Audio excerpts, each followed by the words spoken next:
Good question. Well, I got into illustration almost by accident because it was not something that I did, or even trained for.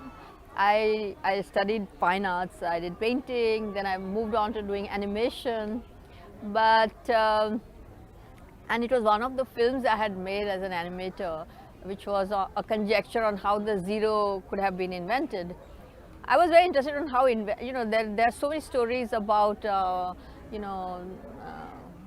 Newton's, the apple falling on Newton, and Archimedes jumping out of the bathtub, and why we didn't have any stories about the zero, we had invented the zero. So I had made a film called All About Nothing, which was a stop frame animation. And Radhika Menon from Tulika Books happened to, I don't know where she saw it or heard of it in those days, but she wrote me that, we would like to make this into a book, into an illustrated book. So I categorically said no. I just said no. It's not possible because I've never done a illustrated book, and the rights for the those creatures, those stop frame characters I had made are with the institute and with Nehru Center in Bombay, because we were doing this project for them. So she said, then you create your own images. It doesn't matter to us, but we want this story because we want to do this. So, but I didn't do anything for a long time. But she persisted, like how Radhika can only persist. So then I did the book. And once I did that, I got very excited because this was a very different thing to do.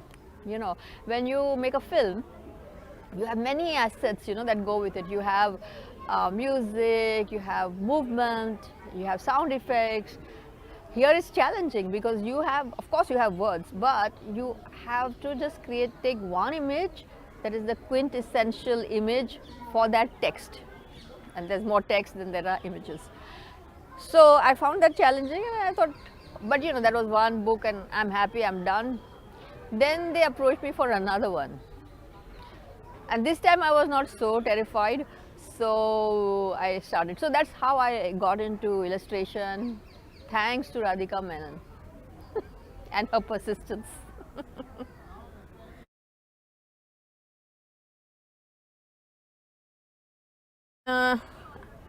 My work in illustration is, of course, mostly published for books for children, but I don't really think of children as the audience. I just tell the stories, the way I want to tell it.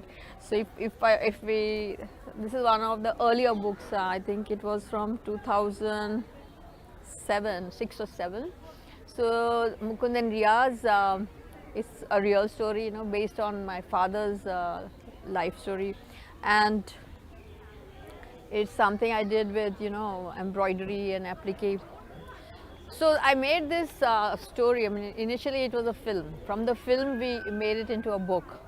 So the idea was to tell my father's story about how he came from Pakistan during the partition, and he never told us the story of partition when we were growing up as children, but we only heard of it when he was very ill, and towards the last few years of his life, that he started communicating about, what happened.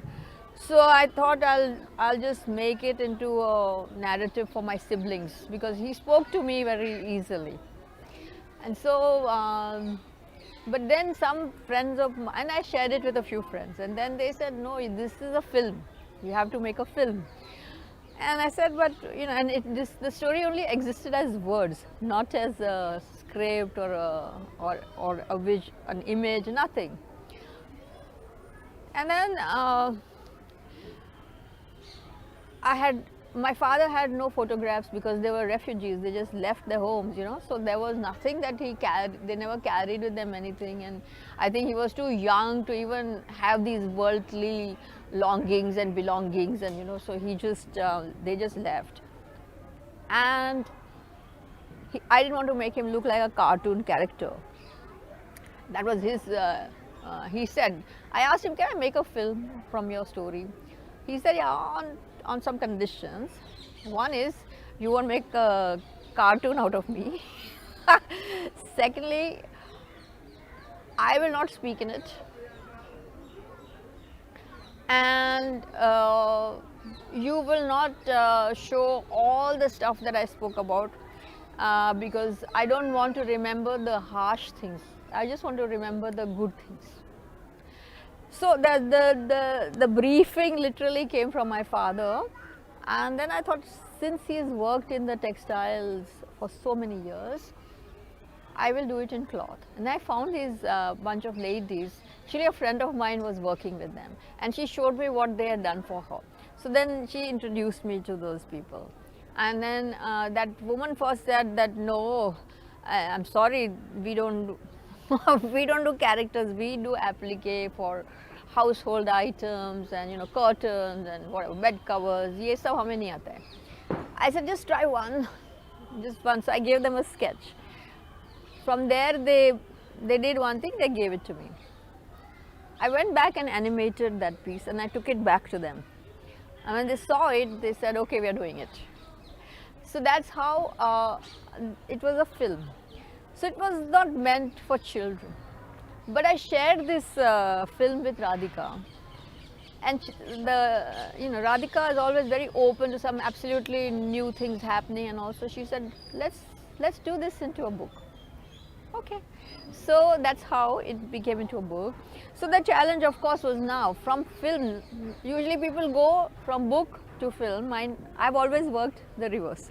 I always make the film first, because that's my major domain, and then from there we work back into the illustration. So, and because it is a publisher who's worked in this area for so long, they also have a sense of how things need to be seen, and even the text had to change in the book. So here it was finding that moment in the story which would sort of invoke the rest of the text, and also show things that which in the film you will never notice. Something like this. And here it looked to me, what they did with this is what they did. I sent them some of the things. So once I saw this page, because I had sent them this and I'd left this blank, so they put this here. I learned from them on how to use some of these things which are lost in film, and they can find a voice here, and they say different things, So and they give different meanings to it, and something like this, for instance, even. So then I learned, and I started doing things on my own as well, So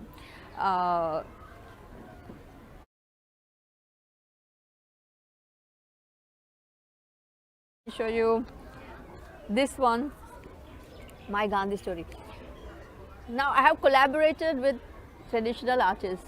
I have worked with artists from the Kavar tradition. I have worked with the Kutchi women. I have worked with the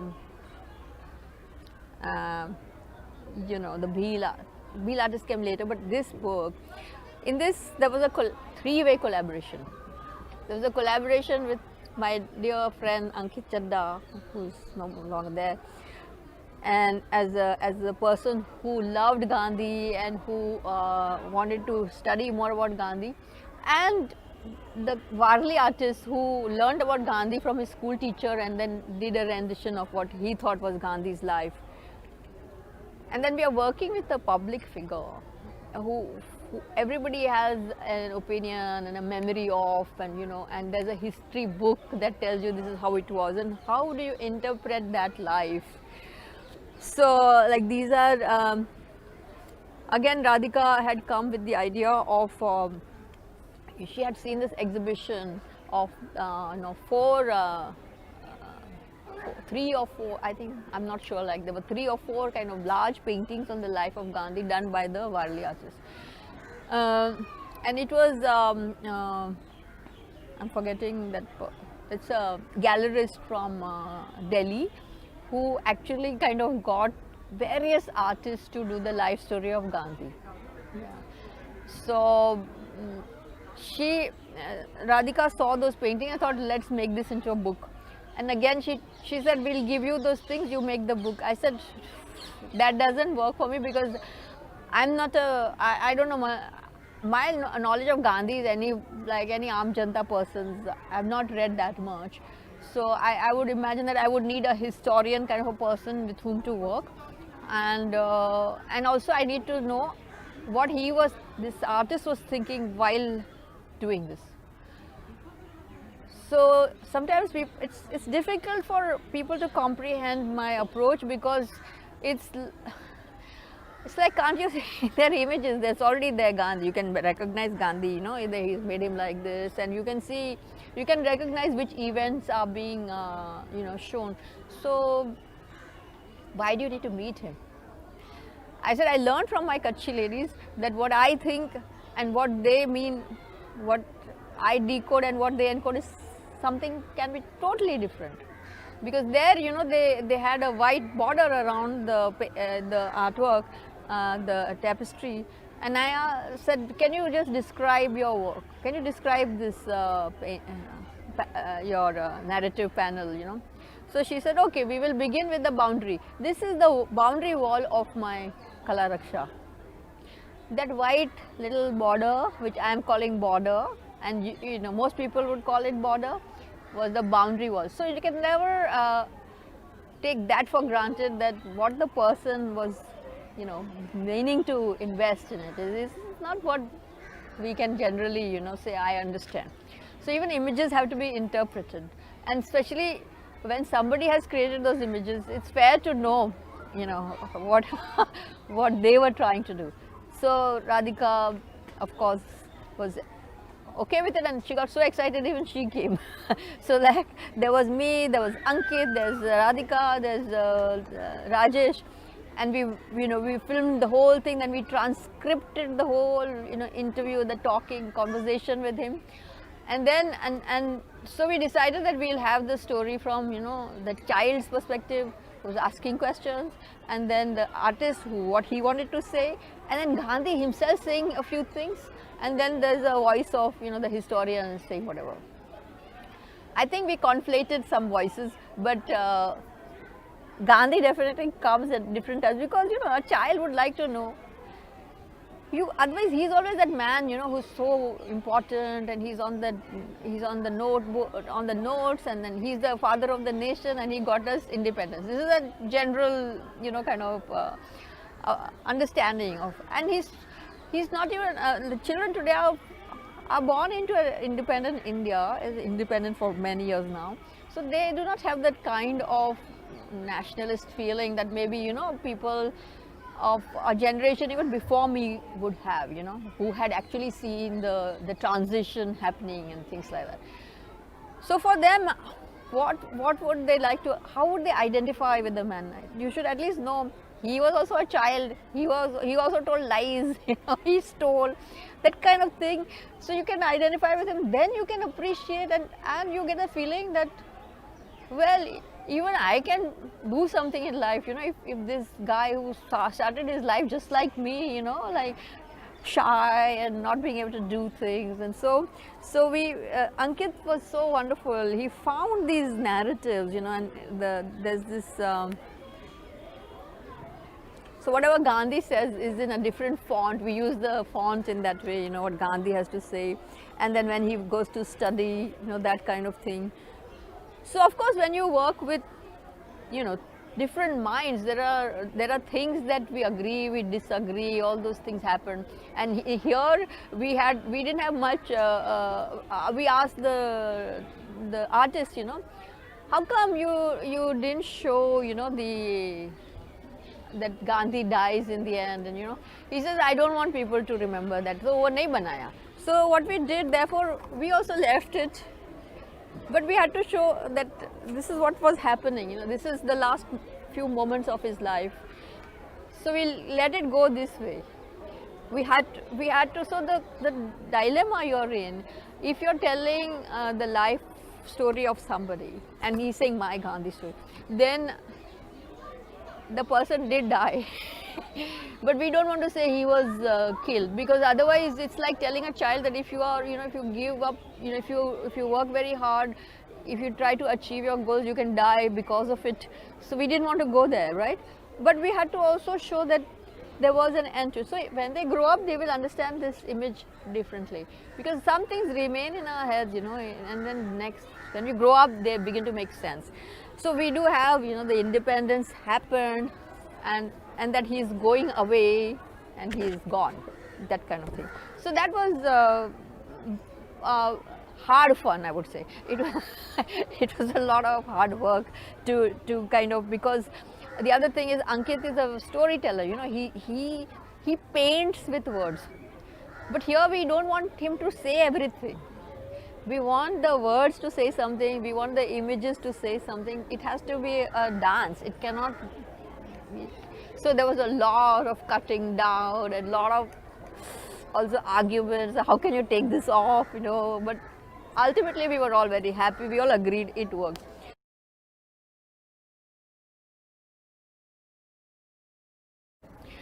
I think picture books are the first things that a child encounters in terms of literacy, because you don't always know how to read. So even when you have your first alphabet book, it's a picture book.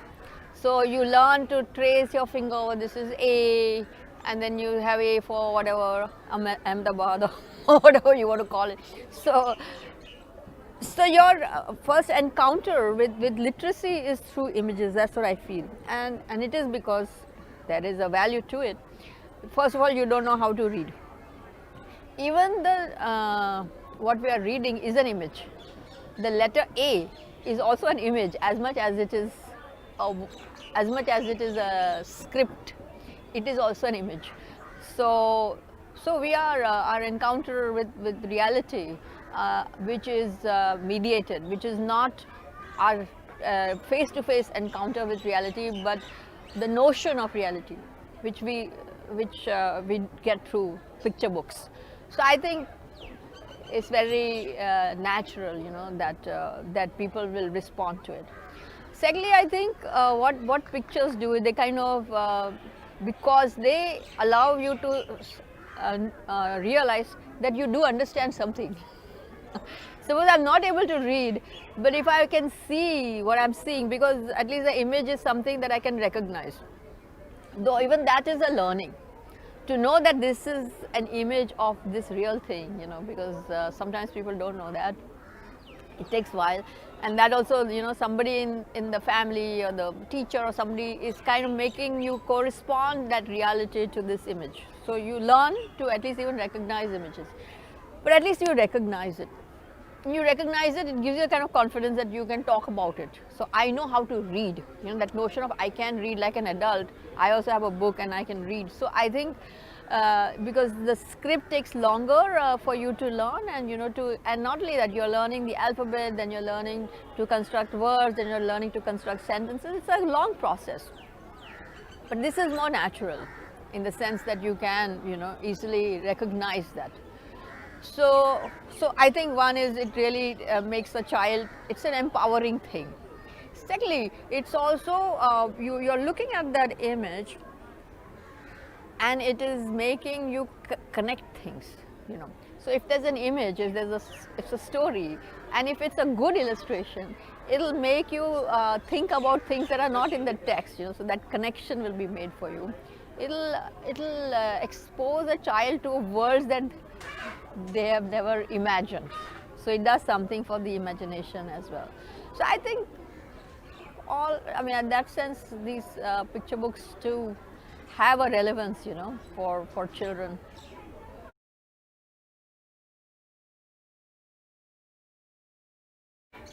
Good. I felt good. I was surprised because I do not really see myself as a mainstream illustrator or anything, so it was a bit surprising. But it was also a big honor, because it's something, we don't work for awards, but to be recognized and by a body of people who who know their stuff. So it felt very nice, and also as an award, which is for illustration, which is so rare. I think it's the only one of its kind in India.